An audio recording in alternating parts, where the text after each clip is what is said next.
Gente, o presidente do Senado, Rodrigo Pacheco, se reuniu com líderes para falar sobre a devolução da medida provisória para desonerar ou reonerar a folha de pagamento de 17 setores. Vou falar com o Bruno Pinheiro, que vai trazer os detalhes de como foi essa reunião. Haddad foi lá e entregou essa medida para voltar gradativamente a reonerar esses setores que tinham sido desonerados mais uma vez com votação massiva no Congresso. E agora, hein, Bruno Pinheiro, que bastidor você conta o que essa reunião rendeu. Bem-vindo. Evandro, a famosa reunião que agendou uma outra reunião, viu? Que bom falar contigo, excelente semana, sempre uma alegria, uma honra e uma satisfação. Vamos lá entender essa reunião que aconteceu hoje lá no Congresso Nacional, mesmo num recesso. Diversos líderes se reuniram com o Rodrigo Pacheco, representando o Congresso Nacional. Só para a gente relembrar rapidamente, olhando no retrovisor, o que aconteceu. Foi colocado em votação para estender, então, a desoneração da folha de pagamentos. Houve esse veto do presidente da República, esse veto foi derrubado. Haddad entendeu que era importante apresentar uma outra alternativa para aumentar essa arrecadação, porque seria realmente muito dinheiro sem arrecadar. E aí Haddad continua insistindo que é importante um conjunto de medidas. Antes do finalzinho do ano, Haddad enviou para o Congresso Nacional em forma de medida provisória. E aí Rodrigo Pacheco acabou sendo orientado através de vários nomes da oposição e do Centrão também a não aceitar e devolver para o Palácio do Planalto esta medida provisória e que isso fosse enviado em formato de um projeto de lei. Aí sim haveria uma discussão. Hoje, Pacheco quis sentir a temperatura e chamou essa reunião. O que ele respondeu nessa reunião? Que não vai fazer a devolução para o Palácio do Planalto sem antes conversar com Fernando Haddad e com o deputado Arthur Lira também. Vamos ouvir o que Rodrigo Pacheco respondeu a jornalistas logo após esse encontro no Senado Federal. A medida provisória foi editada no final do ano e eu até manifestei publicamente que naturalmente ela gerou uma estranheza em função do fato de que ela desconstitui algo que o Congresso Nacional se pronunciou por mais de uma vez, seja aprovando o projeto, seja depois rejeitando um veto do presidente da República com uma maioria muito expressiva. Então essa estranheza, obviamente, ela existe. Há uma percepção do Colégio de Líderes do Senado, que se reuniu agora há pouco, de que há um vício na MP.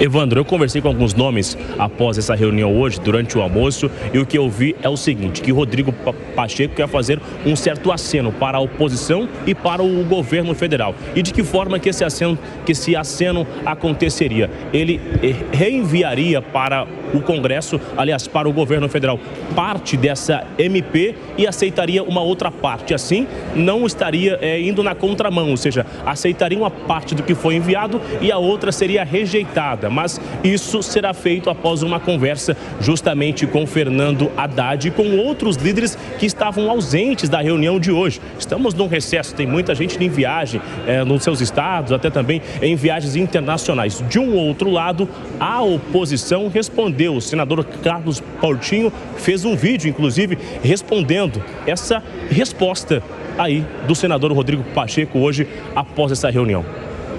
A convergência é pela devolução da medida provisória que reonera setores que empregam e produzem no nosso país. O nosso objetivo maior é a garantia de um emprego e principalmente a manutenção do PES, que se recupera ainda do pós-pandemia.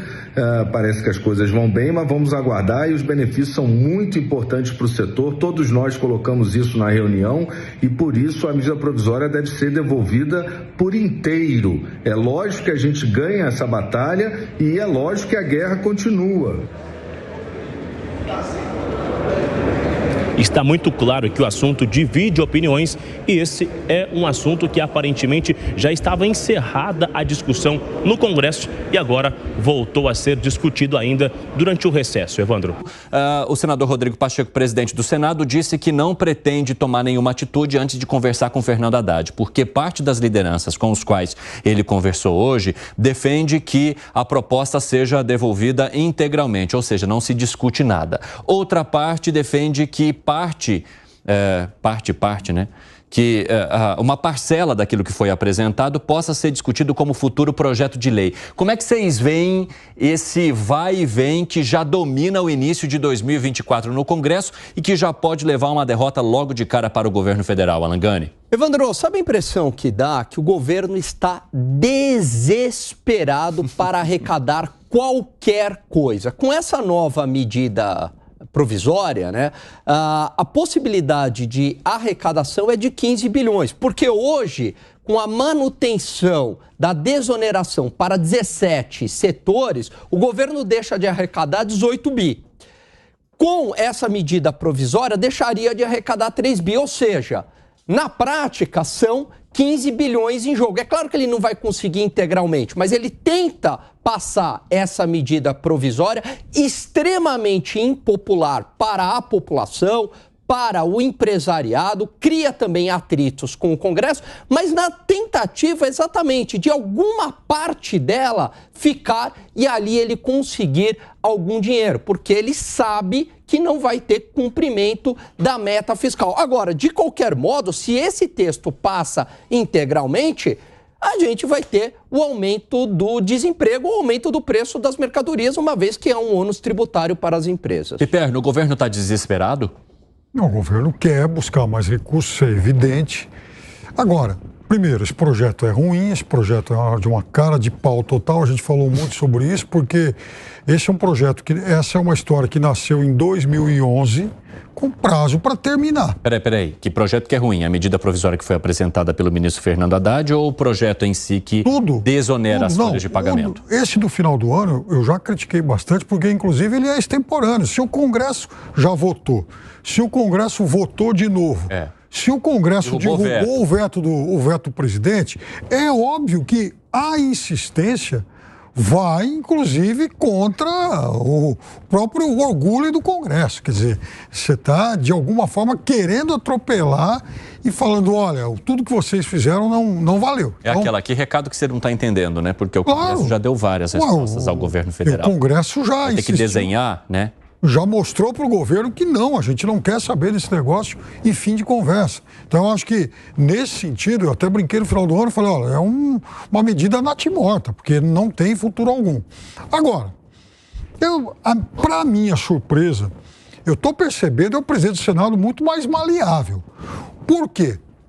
Porque, veja, a minha impressão de início é que, como eram 3 medidas, a que tratava lá dos eventos e a que inclusive parcelava tributos pagos a mais e tal, o que eu acho também uma medida ruim por parte do governo, e até fiz a comparação aqui e falei, puxa vida, minha mãe tem precatório há mais de 20 anos e o governo não paga. Imagina agora o governo querer protelar isso também. Então, veja, nesse sentido, esse pedaço é ruim. No caso dos eventos, do setor de eventos, dá para discutir, porque foi um benefício concedido quando havia uma crise insuportável lá atrás, mas o cenário também mudou. E nessa outra, para mim, há duas únicas possibilidades que talvez justificassem o governo insistir. Primeiro, olha, é o seguinte, Congresso, ok, eu não insisto mais, mas vocês devolvem alguma coisa em relação aos eventos. Segundo, Rodrigo Pacheco, você é advogado, você tem uma banca importante e tal, o projeto está aqui. Você sabe que esse projeto dá para brigar na justiça. E talvez por isso, enfim, o presidente do Senado tenha se tornado um pouco menos intransigente. Esse texto que o governo enviou, eu já disse aqui também, não acho ele ruim, mas ele deveria ter sido enviado 2 meses atrás. Ele tem medidas muito justificáveis, mas passou a época, perdeu o timing e acabou. Tem uma parte horrorosa nesse texto. O artigo 3, sabe o que ele fala? Que a empresa, ela não pode cortar o número de funcionários, como se isso fosse uma decisão porque a empresa tem má coração ou não. Então ela deve manter o número, para não perder o benefício, ela tem que manter o quadro dela. Na verdade, a empresa, ela demite justamente para garantir a sobrevivência. Existe uma viabilidade econômica, mas na cabeça da esquerda, tudo é uma questão de vontade política, de canetada, essa ideia de que o empresário é mau. Ou seja, a cabeça da esquerda. Olha, então é o seguinte, vamos cortar tributos de 17 setores lindos.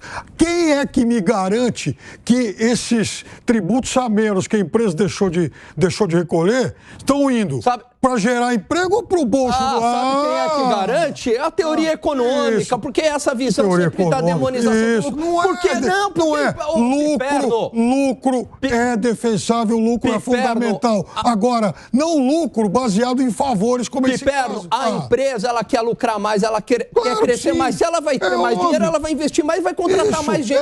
Não porque ela é boazinha, ela está pensando no interesse dela, mas a contrapartida gera mais dinheiro. Você estava aqui comigo, você testemunha quando, por exemplo, veio empresário que dizer, mas olha, se a desoneração cair, puxa vida, nós vamos substituir nossos funcionários com inteligência artificial. Foi dito isso aqui. E aí? Mas são coisas diferentes, Piperno. Responde direito aí, gente. Não, são coisas diferentes. O cara não falou. Vem cá, o representante não falou. Peraí, você está falando. Você está falando o seguinte: o uso da tecnologia, com certeza. Eu não estou falando nada.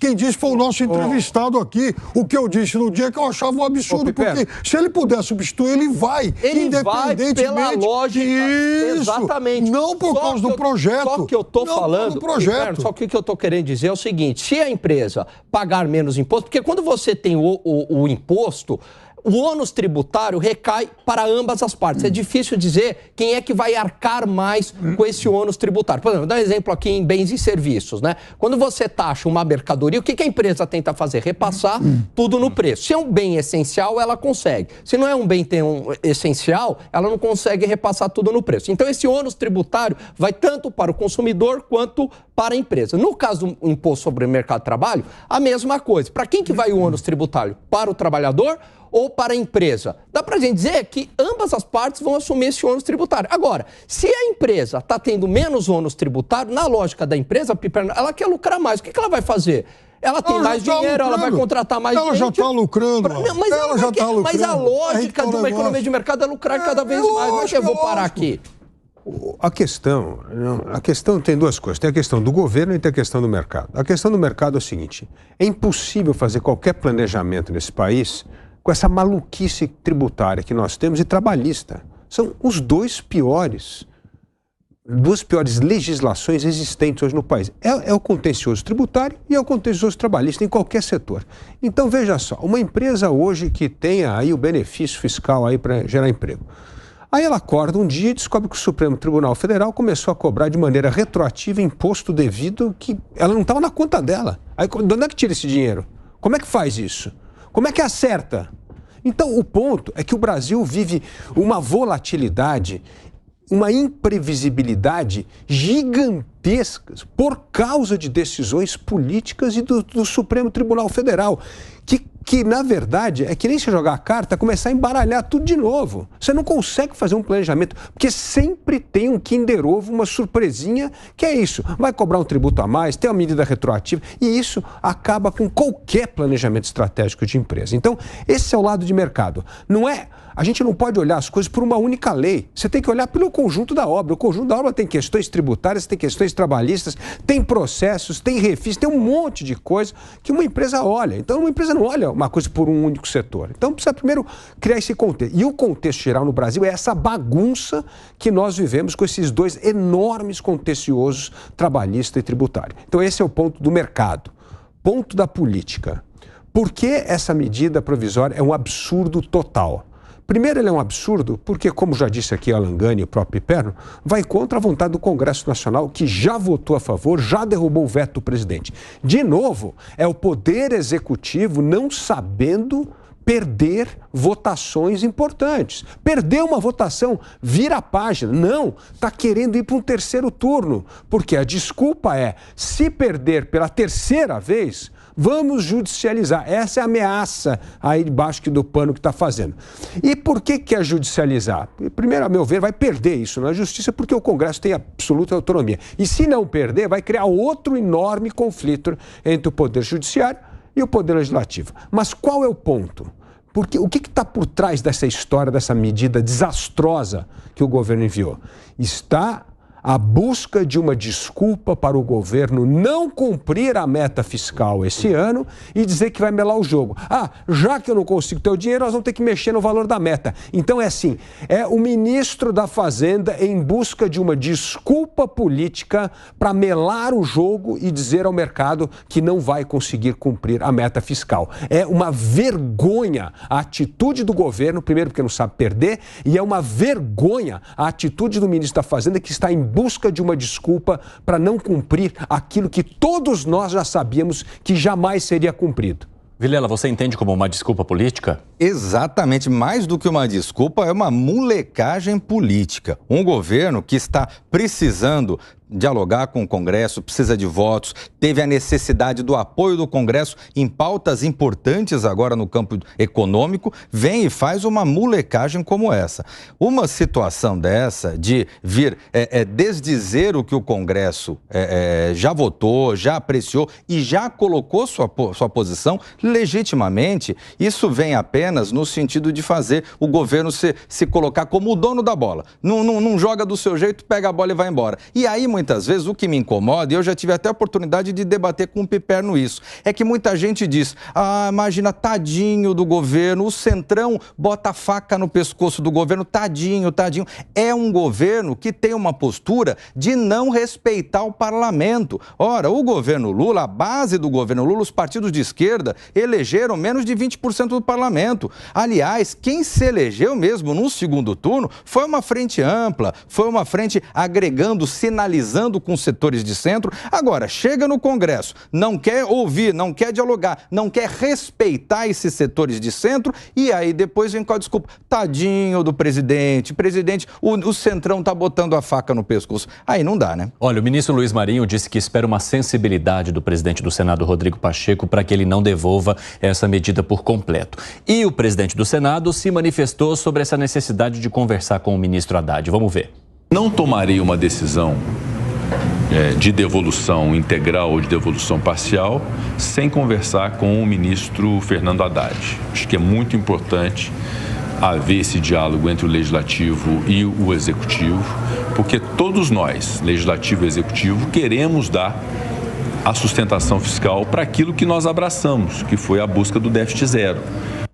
Bom, o senador Rodrigo Pacheco, de alguma forma, se colocando como um diplomata ali, né?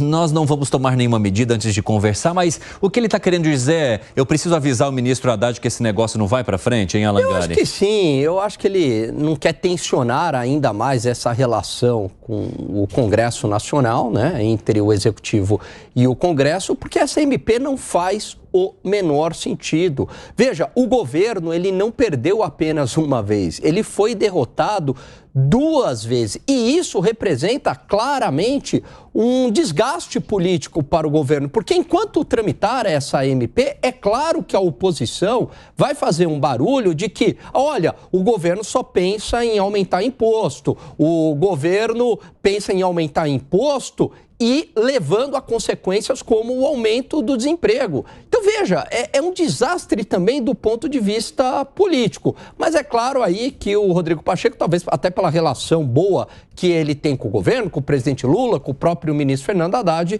ele está dando essa colher de chá para eles.